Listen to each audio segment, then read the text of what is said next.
Hello and नमस्कार। Astral pregnancy के बारे में आज हम बात करेंगे। बहुत ही पुरानी बात है, एंशिएंट वेदा में भी इसका जिक्र है कि किस तरह से प्रेयर के माध्यम से और उनको मंत्र के माध्यम से उन्होंने जो है एक बच्चे को जन्म दिया। कौन? कुंती की बात कर रही हूँ। जी हाँ, कुंती जी ने इस मंत्र को जो जाप किया था जिससे कि उनका पुत्र पैदा हुआ था, जिसे सूर्य पुत्र कहते हैं। तो एस्ट्रल प्रेगनेंसी इस जन्म में इस टाइम पीरियड में बहुत लोग कहते हैं नहीं, ये एग्जिस्ट नहीं करती है, क्योंकि जितने मुंह उतनी बातें तो होती ही हैं। एक्चुअली सूडो प्रेगनेंसी इस चीज़ को बोला जा सकता है। जिस तरह से twin flame journey pseudo science है, जिस तरह से आपका हीलिंग वगैरह भी सूडो साइंस है। इसका कोई प्रूफ नहीं मिलता है, जिसका कोई प्रूफ नहीं है वो सूडो साइंस में आ जाता है। तो जिस तरह से ऐसा नहीं है कि ट्विन फ्लेम जर्नी इतने ही होते हैं 144000, ये इसका कोई सर्वे नहीं किया गया है। इसलिए एस्ट्रल प्रोजेक्शन जो है, एस्ट्रल प्रोजेक्शन की जो बात कर रहे हैं, उसमें जो ट्रैवलर होता है, जो खुद अपने आप को प्रेग्नेंट फील करता है, वो मेल या फीमेल भी हो सकता है। वो ड्रीम में भी इस तरह से फील कर सकता है। तो इस तरह की बातें जो इसमें देखने को मिलती हैं, आपका बेली जो है आपको लगता है कि हैवी हो गया है और आपको सच में लगता है कि यस, आपकी बॉडी साइकोलॉजिकली, सोशियोलॉजिकली कहीं ना कहीं आप ड्रीम में ही महसूस कर रहे होते हैं कि यस आई एम प्रेग्नेंट। और इवन चाइल्ड का भी बर्थ आप देखते हैं, आपको ये लगता है कि यस मेरे हाथ में बेबी है, ये मेरा ही बेबी है। इवन आप अनमैरिड हैं, गर्ल हैं, बॉय हैं या आगे एज में भी हैं, तो ये आपका सबकॉन्शियस माइंड ही होता है या आपकी एक पास्ट लाइफ की डिज़ायर होती है, जिस तरह से इस चीज़ को आप देखते हैं। अभी भी कोई बात समझ में ना आए तो स्क्रीन पे दिखाए नंबर पर एस्ट्रोलॉजी, टैरो या कंसल्टेशन के लिए मैसेज करें, फीस स्ट्रक्चर पता करें और अपना बुकिंग स्लॉट करवाएं। ठीक है। तो कई तरह के इस तरह की बातें इसमें आती हैं एस्ट्रल प्रेगनेंसी में, जब आपको लगता है कि यस आई एम प्रेग्नेंट, लेकिन असल में फिजिकल बॉडी में आप नहीं होते हैं। वो ड्रीम में होते हैं, एस्ट्रल प्रोजेक्शन में होते हैं, डीप मेडिटेशन में होते हैं। समटाइम गॉड्स एंड डीमन दोनों ही लोगों से आपको ये फील होता है कि कुछ गलत है या समथिंग हैप्पीनेस वाली बात है। डीमन से होगा तो आपको लगेगा कि कुछ गलत हो रहा है मेरे साथ। तो हो सकता है कि ऐसे में आप किसी कार्मिक पार्टनर के साथ विवाहित हो या समथिंग, कुछ इस तरह का आपका कनेक्शन चल रहा हो, तो तब आपको डीमन के साथ प्रेगनेंसी फील होती है।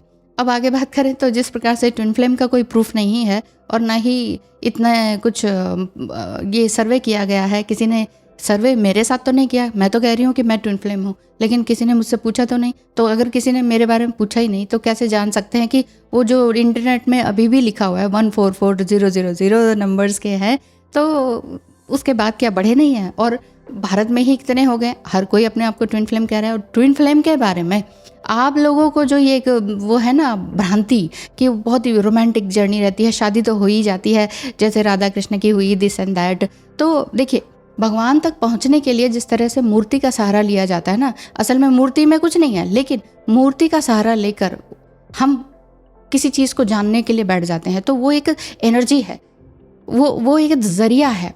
उसी तरह से ट्विन फ्लेम जरिया है, उसी तरह से राधा कृष्ण के बारे में जो मैंने बोला था वो भी एक जरिया है समझाने के लिए। इसी तरह से मैं कौन होती बोलने वाली, जो वेद पुराणों में लिखा गया है उन सब में ये सब लिखा गया है, उसी के बारे में मैंने बात उठाई थी। लेकिन ये सभी तरह की वीडियोस आपकी आत्मा की उन्नति के लिए है। आपने यही देखना है कि इस उन्नति में मेरी अपनी जागृति कितनी हो रही है। इसमें ये बात नहीं है कि मैंने कितनी धार्मिक किताबें पढ़ी हैं, नहीं पढ़ी हैं। अगर मैं अपने बारे में बताने लगूँ तो आप कहोगे ये तो अपने मुंह मियाँ मिट्ठू बन रही है, क्योंकि बहुत कुछ 2020 से ही मेरी लाइफ में चेंजेस आए हैं। और ऐसा नहीं है कि एस्ट्रोलॉजी मैं करती हूँ तो बिना किताब पढ़े ही अपने आप कुछ भी बक देती हूँ, ऐसा नहीं है।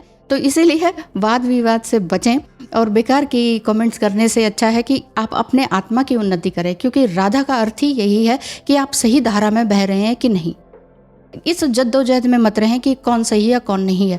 वेदों को भी आप 10 वेद पढ़ेंगे तो कहीं पर है उल्लेख, कहीं पर नहीं है। महाभारत में तो उल्लेख ही नहीं है, श्री कृष्ण का है, गीता का उपदेश है, लेकिन राधा जी के बारे में कुछ है ही नहीं। तो फिर कैसे जानेंगे कि कौन सही है कौन नहीं? जिस तरह से आप इस समय में बहुत ज़्यादा वो हो जाते हैं, डिस्कनेक्ट हो जाते हैं, मतलब अलग हो जाते हैं, अपने जो मेन जो फोकस है ना उससे अलग हो जाते हैं। फोकस क्या था कि राधा कृष्ण के प्रेम के बारे में था कि ये भी ट्विन फ्लेम है। अब आप लोगों का फोकस कहाँ गया? विवाह हुआ था उनका? नहीं हुआ था, इसका प्रूफ, उसका प्रूफ, उसका प्रूफ। ये प्रूफ के लिए नहीं दी गई थी वीडियो ये दी गई थी कि हाँ, जो महसूस करते हैं वही लोग इस चीज़ को, ट्विन फ्लेम जर्नी को जान सकते हैं। नहीं तो बाकी सब यही कहेंगे कि एस्ट्रल प्रोजेक्शन क्या है, ये भी बेवकूफ़ बनाने के लिए बातें हो रही हैं। तो जो चीज़ दिखता है, जो दिखता है वो बिकता है वाली बात है ना। तो जो चीज़ नहीं दिखता उस चीज़ के बारे में हम क्यों बात कर रहे हैं? क्योंकि कहीं ना कहीं हमने अपने जीवन में उन सब चीज़ों को महसूस किया। ट्विन फ्लेम जर्नी के बारे में वो सब कुछ महसूस किया, पढ़ा, समझा और अपने हिसाब से अपना कंक्लूजन निकाल के मैं वीडियोज़ बनाती हूँ। No sugar coating, no sugar coating. जहाँ भी शुगर कोटिंग होती है आप लोग वहाँ खींचे चले जाते हैं। लेकिन शुगर कोटिंग के बिना ही जो मैं आपको सत्य लेकर आती हूँ, और मैं ये कहती हूँ कि डेली फोकस हो जाइए अपने उस पर, ध्येय पर, बजाय कि वो कब आएंगे और कब नहीं आएंगे, उनकी क्या एनर्जी है। लेकिन आप लोगों के बहुत इंसिस्ट करने पर ही ट्विन फ्लेम एनर्जी अपडेट में लेकर आती हूँ। अदरवाइज़ यही है कि मैं तो यही कहती हूँ कि आप फुली फोकस हो जाइए, जैसे मैं हुई, जैसे मैं अपने लिए प्रैक्टिकल हुई। क्योंकि ठीक है कि 17-18 साल मैंने भी बहुत ज़्यादा स्ट्रगल किया, मेंटल स्ट्रगल था, इमोशनल स्ट्रगल बहुत ज़्यादा था, कोई सपोर्ट नहीं था, नॉट इवन ट्विन फ्लेम का भी कोई सपोर्ट नहीं था। तो ऐसे में फिर कहाँ से सपोर्ट मिला, वो प्यार कहाँ से मिला जो वहाँ से नहीं मिला? तो वो ईश्वर से मिला। ईश्वर कहाँ है? दिखता है कोई? रॉकेट में भी जाते हैं, चांद में भी जाते हैं, दिखता है कोई? कोई नहीं ईश्वर दिखता। तो ईश्वर कहाँ है? हमारे भीतर है। तो वही मैंने कहा है और कहती रहती हूँ और आगे भी शायद कहूँगी। विवाद करना है तो आपका इंटरेस्ट है कि कर सकते हैं, दूसरे को नीचा दिखा सकते हैं, कोई दिक्कत नहीं है, लेकिन इससे आप ऊंचा नहीं बढ़ जाते हैं, ये वाली बात है। तो सूडो साइंस है जिसका कोई प्रूफ नहीं है, जैसे ट्विन फ्लेम है, आपका रेकी हीलिंग है, और भी कई तरह की हीलिंग्स हैं, और ये आपका धार्मिक ग्रंथ हो गए, इनमें कोई प्रूफ नहीं है, स्टैंप नहीं लगी हुई कि कौन से ग्रंथ ने कौन सा सही कहा है। तो जो आपके मन में आता है वो चीज़ को ध्यान, जो चीज़ सही है। अब जैसे कई लोगों ने, जो मैंने मल्टीपल ट्विन फ्लेम पर वीडियो बनाई थी, बहुत लोगों ने कहा था आपको तो ज्ञान ही नहीं है, आपका ज्ञान शायद कम है, इस वजह से आप ऐसे बोल रहे हो कि मल्टीपल ट्विन फ्लेम नहीं होते हैं। अगर मल्टीपल ट्विन फ्लेम होते हैं तो फिर कहाँ गए वो कार्मिक और सोलमेट? तो सारे घर में ट्विन फ्लेम ही घूम रहे हैं, आपके दोस्त यार, टीचर वगैरह सब, हर कोई, आपका बच्चा, सब ट्विन फ्लेम है एक दूसरे के। क्या मतलब मेस फैला रखा है। तो तभी मैं ये कहती हूँ कि इतना ज़्यादा अंग्रेज़ों को फॉलो मत करें, क्योंकि उन्हीं अंग्रेज़ों का अब बहुत कुछ आ रहा है कि वो क्या कर रहे हैं। नाम लेने का कोई फ़ायदा नहीं है, नाम आपको मालूम है, क्योंकि वो लोग ये कहते हैं कि अगर आप सेम जेंडर में हैं तो कोई एक जो है अपना जेंडर चेंज कर ले और साथ में खुशी खुशी रहे।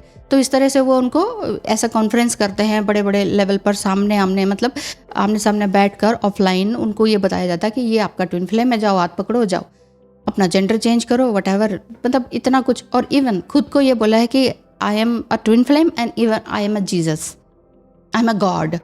जब कोई व्यक्ति अपने आप को कहता है मैं गॉड हूँ, तो वहीं से आपको पता चलना चाहिए कि वो इंसान वो क्या कह रहा है और क्या मिथ फैला रहा है। मिथ फैलाने के बजाय आप समझने के बजाय आप ये सोचते हैं हाँ ये बिल्कुल सही है यार, बिल्कुल सही है।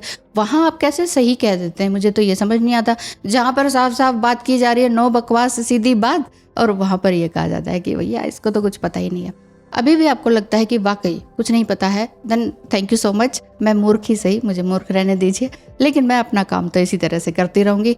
आपको आत्मसात करने के लिए अब ये सब इसी तरह की फोकस होने वाली वीडियोस लाती रहूँगी। तो आपने चाहे स्पिरिचुअल प्रेगनेंसी देख रहे हैं, एस्ट्रल प्रेगनेंसी फील कर रहे हैं, एस्ट्रल चाइल्ड का फील कर रहे हैं। सम टाइम एस्ट्रल चाइल्ड का मतलब ये भी हो जाता है कि आपका जो ट्विन फ्लेम है, ट्विन फ्लेम की शक्ल का ही आपका बेबी हो जाता है, या उसी की तरह आदतें हो जाती हैं। ऐसा क्यों होता है? क्योंकि आपके मन में ट्विन फ्लेम होता है, आपकी सोल जो है ट्विन फ्लेम को पुकार रही होती है। चाहे वो कार्मिक से बेबी हुआ हो, फिजिकल रूप में बायोलॉजिकल कोई और है, पिता या पत्नी, लेकिन जो सिम्टम्स हैं वो सारे ट्विन फ्लेम वाले आ जाते हैं। तो ऐसे में उसे एस्ट्रल चाइल्ड भी बोला जाता है, ट्विन फ्लेम चाइल्ड भी बोला जाता है। तभी अगर आपका कहीं और से डिवोर्स होता है कार्मिक से, लेकिन बेबी के साथ आपका एक सोल कनेक्शन होता है। सम टाइम कई तरह के स्टार सीड भी हैं, ट्विन फ्लेम भी हैं, ट्विन फ्लेम स्टार सीड भी हैं, लेकिन एस्ट्रल प्रेगनेंसी या एस्ट्रल चाइल्ड वो थोड़ा डिफरेंट होते हैं। उनका जो हायर लेवल होता है, जो उनका सोल मिशन होता है, वो थोड़ा हाई लेवल का होता है। अब जिसकी जितना सामर्थ्य, जिसके जितनी बुद्धि, जिसको जितनी लैंग्वेज और समझ आती है, वो उस हिसाब से काम करता है। जैसे मेरा जितनी समझ है, मैं उस हिसाब से अपने काम मैंने डिफ्रेंशिएट कर रखे हैं कि इस टाइम में ये करूँगी, इस टाइम में ये करूँगी और ये काम करूँगी। इससे ज़्यादा अगर आ सकता है तो हो सकता है, जब तक जीऊँगी कुछ ना कुछ नया तो सीखूँगी ही। क्योंकि हम सभी इस जीवन में, मैं कभी भी अपने आप को वीडियो में ये नहीं कहती कि आई एम द वन, है ना, मुझे सब ज्ञान है, आई एम राइट। ऐसी बात नहीं है, हो सकता है मैं गलत हो सकती हूँ, आप ज़्यादा ही ज्ञानी हो सकते हैं, आप ज़्यादा ही पढ़े लिखे हो सकते हैं, उसमें कोई दिक्कत नहीं है। लेकिन अगर कंपैरिज़न आप लोग करते हैं तो ये आपकी इच्छा है, लेकिन मैं अपने आप को कभी कंपैरिज़न नहीं करती किसी के साथ, क्योंकि ये एक बड़ा ही एक गलतफ़हमी हो जाती है और एक पाप है कि अपने आप को किसी और से क्यों, क्योंकि एवरीबडी इज़ यूनिक सोल हम हैं, यूनिक सोल हैं। तो कई लोग क्या करते हैं, कुछ ट्विन फ्लेम्स में जेलेसी भी रहती है, ये मैंने देखा है कि अच्छा मैं उसका, वो तो दोनों ट्विन फ्लेम कपल हैं, उन दोनों की तो शादी भी हो गई, वो तो कितने अच्छे से रह रहे हैं, हमारा तो नहीं हो रहा, तो जेलेसी उधर हो रही है। तो इधर आपने दूसरे ट्विन फ्लेम से जेलेसी करने के बजाय अपने अंदर देखना है कि मेरे अंदर वो जेलेसी वाले पॉइंट्स क्यों आ गए और क्या करना चाहिए। खुद को हील नहीं किया, उधर जेलेसी कर रहे हैं, तो आप कैसे, आपकी आत्मिक उन्नति होगी। मेरी हर एक वीडियो, क्योंकि जब मैंने यूट्यूब चैनल शुरू किया था, अब बोल रही हूँ अपने बारे में तो बता ही देती हूँ, तो उसमें मैंने स्टार्टिंग ही ये की थी, क्योंकि मेरे बच्चे ने स्टार्ट किया था यूट्यूब चैनल कि चलो बनाते हैं। मैंने उसको बहुत इंसिस्ट किया था, प्लीज़ बना दे वीडियो चैनल स्टार्ट कर दे। तो बोला कि क्यों करना है आपने। तो मैंने यही कहा था कि इससे कि लोगों की मदद हो सके, क्योंकि जिन सारी चीज़ों से, जिन इमोशनल और मेंटल लेवल से मैं गुजरी हूँ और काफ़ी हद तक आगे बढ़ चुकी हूँ, तो जो मैंने सीखा है वो लर्निंग किसी और की भी शायद लाइफ में होगी, उसको शायद मेरी इन सब बातों की ज़रूरत होगी, तो मैं वो एक हेल्प के माध्यम से करना चाहती हूँ। और जब मेरे 900 सब्सक्राइबर हो गए थे, तो मैंने बच्चे को कहा था कि 1000 सब्सक्राइबर हो जाएगी ना तो वीडियो बनाना छोड़ दूँगी, बस हो गया, जितना समझाना था समझा दिया। लेकिन उसके बाद सिलसिला चलता रहा, क्योंकि आप लोगों के क्वेश्चंस इतने आते रहे कि इसका मतलब क्या, उसका मतलब क्या, तो लगा कि नहीं, रुकना नहीं चाहिए, लगातार काम करते ही रहना चाहिए। अभी तक मैं लगी हुई हूँ, अभी भी कोई बात आपको समझ ना आए तो जो मैंने बताया था स्क्रीन पे नंबर, तो उस पर आपकी और मेरी वार्तालाप हो सकता है। तो आज के लिए इतना ही, कुछ ज़्यादा तो नहीं बोल गई। थैंक यू सो मच, धन्यवाद, नमस्कार।